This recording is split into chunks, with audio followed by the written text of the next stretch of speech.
Good morning everyone. आज हम लेखन में से संदेश लेखन पढ़ेंगे। नवीनतम पाठ्यक्रम के अनुसार ये आपका इसी साल ये चैप्टर आपके ऐड हुआ है। हाफ ईयरली एग्जाम में ये चैप्टर आपका नहीं आएगा, लेकिन प्रोजेक्ट में आपको इसको बनाना है। संदेश लेखन एक आम टॉपिक है और ये हमारे जीवन में सबसे ज्यादा महत्वपूर्ण है और इसका हम यूज भी करते हैं। पहले आप जानते हैं संदेश भेजने के लिए कबूतर एक स्थान से दूसरे स्थान पर जाता था और संदेश भिजवाते थे। कभी बाज के द्वारा भिजवाया जाता था और फिर उसके बाद पत्र वगैरह इनकी शुरुआत हुई। अंतर्देशीय पत्र लिफाफे इनकी शुरुआत हुई और वर्तमान काल में संचार क्रांति का युग है। और आप जानते हैं आप व्हाट्सएप के माध्यम से, फेसबुक के माध्यम से आप एक स्थान से दूसरे स्थान पर आसानी से कोई भी सूचना भेज सकते हैं। तो ये है बेटा आपका संदेश लेखन। आप जानते हैं संदेश वो है जो किसी के माध्यम से किसी तक पहुंचाई जाने वाली बात, किसी के माध्यम से किसी तक पहुंचाई जाने वाली बात संदेश कहलाता है। अब संदेश शब्द जो है एक संस्कृत शब्द है जिसको हम कहते हैं सम प्लस देश, जो एक स्थान से दूसरे स्थान पर पहुंचाई जाए उसको हम कहते हैं सम प्लस देश। अब ये एक पुल्लिंग शब्द भी है, साथ में एक संज्ञा शब्द भी है। संदेश लेखन अगर आप अच्छी तरह से अगर आप लिखते हैं तो आप इजीली 5 मार्क्स को ले सकते हैं। संदेश लेखन कई प्रकार के होते हैं। आप देखो संदेश जो है पर्व, त्योहार तथा उत्सव पर भेजने वाले संदेश।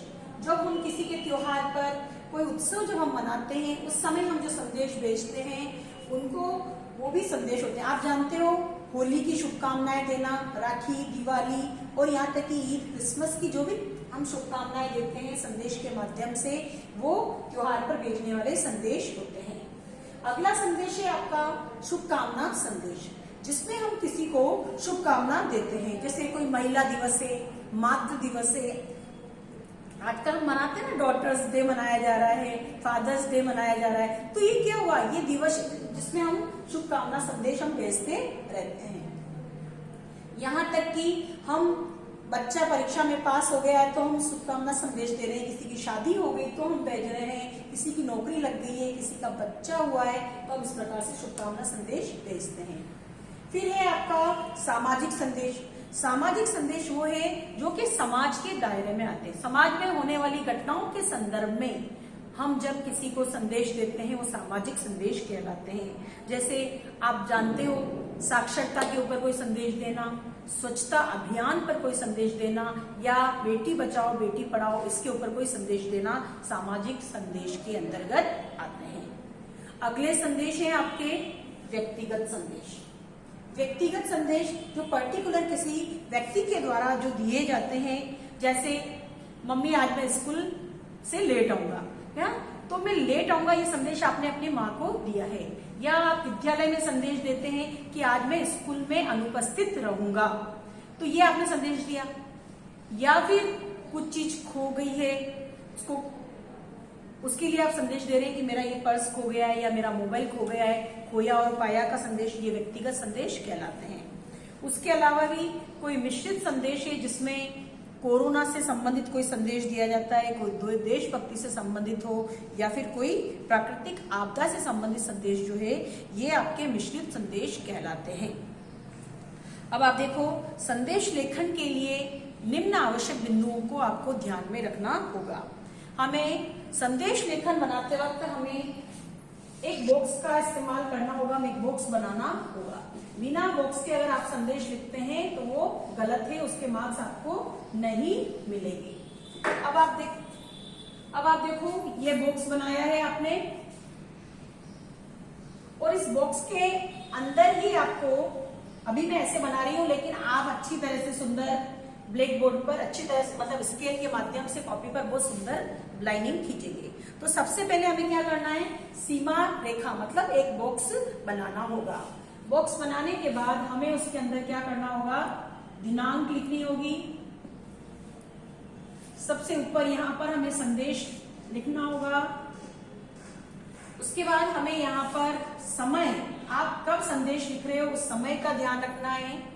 और समय के साथ ही आपको जो संदेश देना है, जिसको आप संबोधन करेंगे, वो संबोधन आप यहाँ लिखेंगे। जैसे आप कोई मित्र को लिख रहे हो, या अपने भाई को लिख रहे हो, अपने पिताजी को लिख रहे हो, माताजी को लिख रहे हो, तो उसका संबोधन आपको देना होगा, प्रिय मित्र, आदरणीय माताजी, ऐसे आपको संबोधन देना होगा।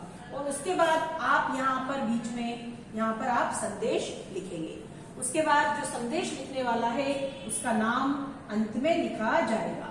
लेकिन बच्चों ये याद रहे, एग्जाम में हम कभी हमेशा हम अपनी पहचान छुपाते हैं, तो कभी भी इसके अंदर नाम न लिख करके, बल्कि उसकी जगह आप क्या लिखेंगे, क, ख या ग लिख करके आप अपनी पहचान को छिपाएंगे। अगर आप इसको अच्छी तरह से लिखेंगे तो आप आसानी से आप इसके अंदर 5 मार्क्स लेकर के आ सकते हैं। आपको याद रखना होगा कि इसकी सीमा रेखा कम से कम लिखने का 30 से 40 शब्दों का प्रयोग आप इसमें कर सकते हैं। हमें जो विषय वस्तु जिसके ऊपर आपको संदेश लिखना है, जो एग्जाम में जो क्वेश्चन दिया गया है, उस विषय को ध्यान में रखते हुए, उस विषय वस्तु को ध्यान में रखते हुए हमें संदेश लिखना होगा। अनावश्यक हमें उसके अंदर किसी भी प्रकार का कोई वर्णन नहीं करना है। और संक्षिप्तता तथा भाषा में शिष्टता का होना आवश्यक है। भाषा में दक्षता होनी चाहिए, सुबोध और सरल शब्दावली का प्रयोग उसमें किया जाना चाहिए। अंत में भेजने वाले का नाम अवश्य होना चाहिए, नाम की जगह आप क ख ग का प्रयोग अवश्य करें। और विषय वस्तु में आप किसी भी श्लोक को, दोहे को या तुकान शब्दों का प्रयोग भी आप इसके अंदर कर सकते हैं। साथ ही आप सीमा मतलब 30 से 40 शब्दों की सीमाओं का ध्यान आप रखें। अब आप देखो, ये तो था हमारा, बताया मैंने आपको कि किस तरह से बनाते हैं। लेकिन आपको ये याद रखना है कि जब आप संदेश लिखेंगे, जैसे आपको एक संदेश दिया गया है कि होली का त्योहार है, कोई शुभकामना संदेश भेजिए। क्या है? होली का त्योहार है, कोई शुभकामना संदेश भेजिए। अब आप होली के त्योहार पर आपको मित्रों को शुभकामना संदेश देना है, तो आप क्या करेंगे? सबसे पहले मैंने आपको क्या बताया, यहाँ पर बॉक्स बनाना, ये बॉक्स बन गया। उसके बाद हमें यहाँ पर लिखना है संदेश, ठीक है। आप इसको सुंदर कलरफुल पेन से लाइनिंग खींच सकते हैं बच्चों, और संदेश को भी कलरफुल पेन से लिख सकते हैं, बाकी सब एक ही कलर से लिखेंगे संदेश। अब यहाँ पर दिनांक आपकी हमने लिखा 8 अक्टूबर, ठीक है, ये 2020, ठीक है, ये तारीख हो गई। अब आप इसको संदेश कब लिख रहे हो? फ्री होकर के रात को लिख रहे हो, तो रात्रि 10 बजे आपने रात को लिखा है, तो आपने समय लिख लिया। उसके बाद अब आपको क्या करना है, यहाँ पर आपको संदेश लिखना है जो आप मित्रों को लिख रहे हो। अब आपको यहाँ पर संबोधन देना है, आपके मित्रों को आपको ये संदेश देना है, तो आप क्या लिखोगे? प्रिय मित्रों, या प्रिय मित्र भी लिख सकते हो, कोई दिक्कत नहीं, किसी पर्टिकुलर एक को लिख रहे हो तो चलेगा, प्रिय मित्र कर दो। उसके बाद इसमें विस्मयादि बोधक चिन्ह आपको लगाना है। क्या लिखोगे? अब आप यहाँ पर मैसेज संदेश डाल रहे हो, कल रंगों से भरी होली है,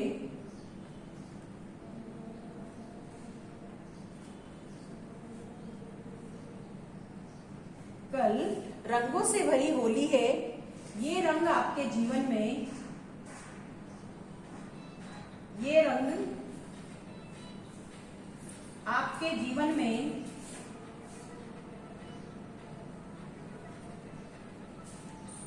ये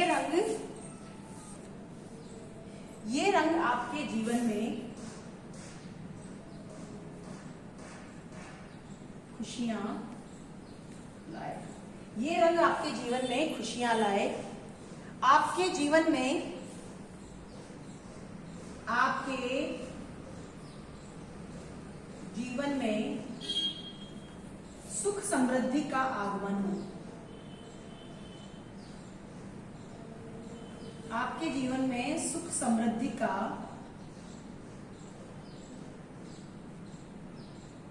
आगमन हो। इस पावन पर्व पर, इस पावन पर्व पर हमारे परिवार की तरफ से,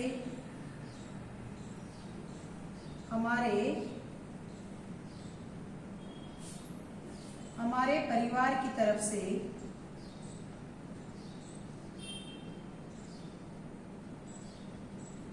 से आपको हार्दिक शुभकामनाएं, आपको हार्दिक शुभकामनाएं।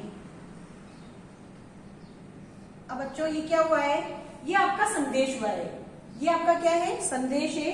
30 से 40 शब्दों में है, तो आप मान के चलो कि 3 या 4 लाइनों में आपको लिखना होता है। ये छोटा कॉलम बनाया है इसलिए मैंने इतना भर लिया है आपको। अब आपको यहाँ पर नाम लिखना है अपना, लास्ट में आपको नाम लिखना है, तो आप यहाँ पर क्या लिखेंगे, क ख और ग। नाम ना लिख करके आपको क ख ग लिखना होगा एग्जाम में। क्लास में आप यहाँ पे नाम लिख सकते हो, कोई दिक्कत नहीं है, लेकिन एग्जाम में आपको इस तरह से लिखना होगा। अब आप देखो बच्चों, अभी आ रहा है आपका दीपावली का त्योहार। अब आपको किसी को संदेश देना है तो आप क्या कहेंगे, दीपावली का त्योहार, दीपों का त्योहार है, ये आपके जीवन में उजाला फैलाए, प्रकाश फैलाए और लक्ष्मी जी का आगमन आपके परिवार में हो, और ये त्योहार आपको सुख समृद्धि देने वाला हो, है ना। उस प्रकार से आपको दीपावली की बहुत बहुत शुभकामनाएं। ये है आपका दीपावली का। अगर आप महिला दिवस पर शुभकामनाएं दे रहे हैं तो समस्त महिला जातियों को शुभकामनाएं देते हैं, है ना। महिलाओं का जीवन एक पुनीत जीवन है, वो माँ के रूप में, पितृ के रूप में, बेटी के रूप में सभी का लालन पालन करती है, अपना दायित्व निभाती है। तो मैं सभी महिला बहनों को बधाई देता हूँ। तो ये क्या हुआ, महिला दिवस की बधाई हो गई। स्वतंत्रता के लिए अगर आपको देना है, स्वतंत्रता दिवस है तो शुभकामना संदेश देना है, तो आप क्या करेंगे, सभी देशवासियों को स्वतंत्रता दिवस की हार्दिक शुभकामनाएं। आगे स्वतंत्रता दिवस पर संकल्प लें कि हम भारत को भ्रष्टाचार मुक्त बनाएंगे। तो ये हो गया आपका स्वतंत्रता दिवस का संदेश। तो इस प्रकार से बच्चों आपको जो भी टॉपिक क्वेश्चन के अंदर जो दिया जाएगा उसका आपको संदेश लिखना होगा, और 30 या 40 शब्दों में लिखे, मतलब 3 या 4 लाइनों में। शब्द गिनने की जरूरत नहीं है, केवल लाइनों का ध्यान रखना है आपको। 3 से 4 लाइन लिखें और इन सब चीजों की पूर्ति करें। तारीख लिखें, संदेश लिखें, दिनांक लिखें, समय लिखें और संबोधन जरूर लिखें और नीचे नाम लिखें। तो ये है बच्चों आपका संदेश लेखन, और इस प्रकार से आप आसानी से 5 मार्क्स ले सकते हैं। Thank you.